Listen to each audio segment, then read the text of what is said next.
Well, I'm grateful to Kathryn Scribner, the Confirmand who suggested today's sermon title, Ballet Class. But I'm guessing you might be wondering what ballet could possibly have to do with this rather convoluted text from Paul's letter to the Romans. Paul is wrestling here with the eternal battle between flesh and spirit, a favorite subject of the philosophers of ancient Greece and Rome. And if you've ever attended a ballet class, you can testify that if you ever want to learn more about how very difficult it can be to master your flesh with the power of spirit, then you could ask for no better teacher than a ballet class.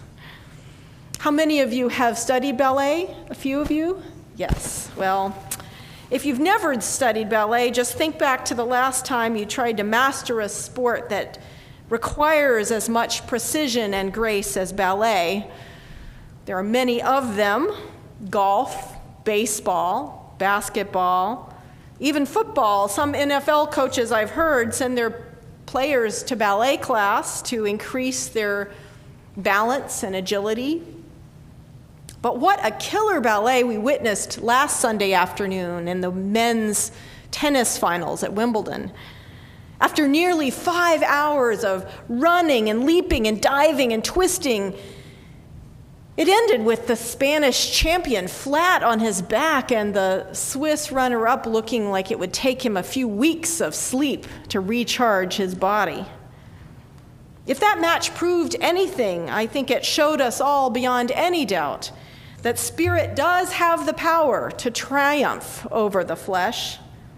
In fact, the difference between professionals and amateurs, I think, often comes down to the difference between those who have been able to master their flesh and those who cannot.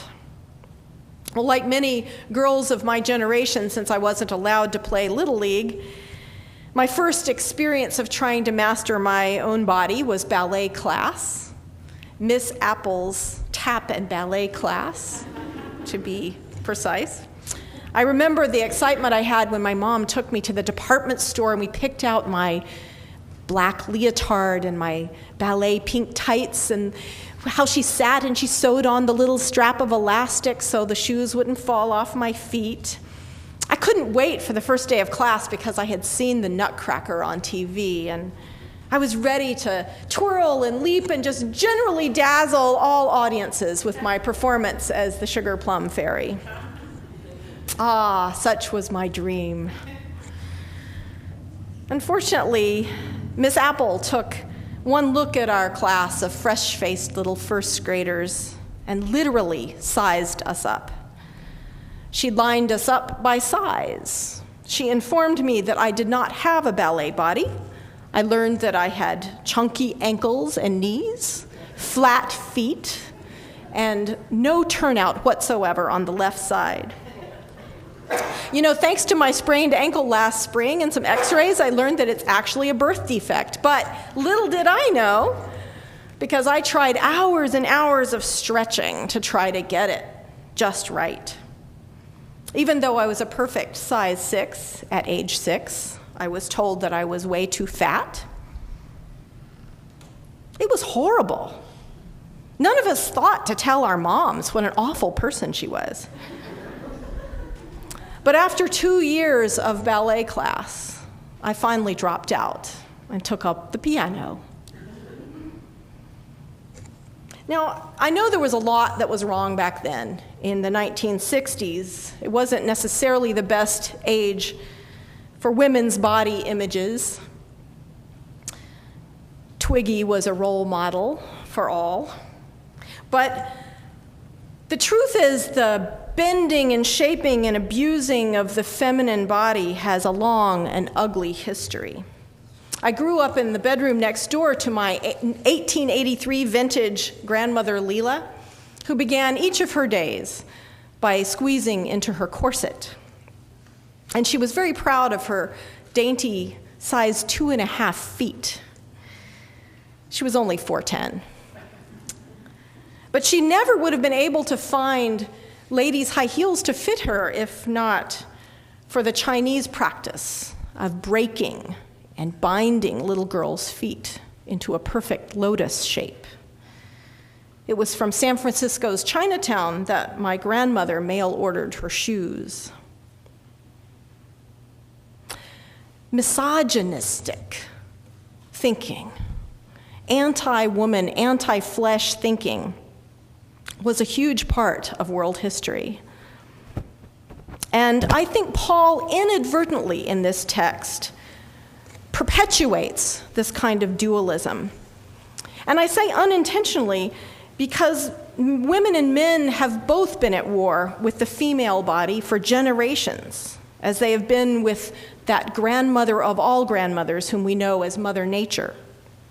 Both women and the earth have been treated as matter to be subdued and tamed and literally whipped into shape for centuries.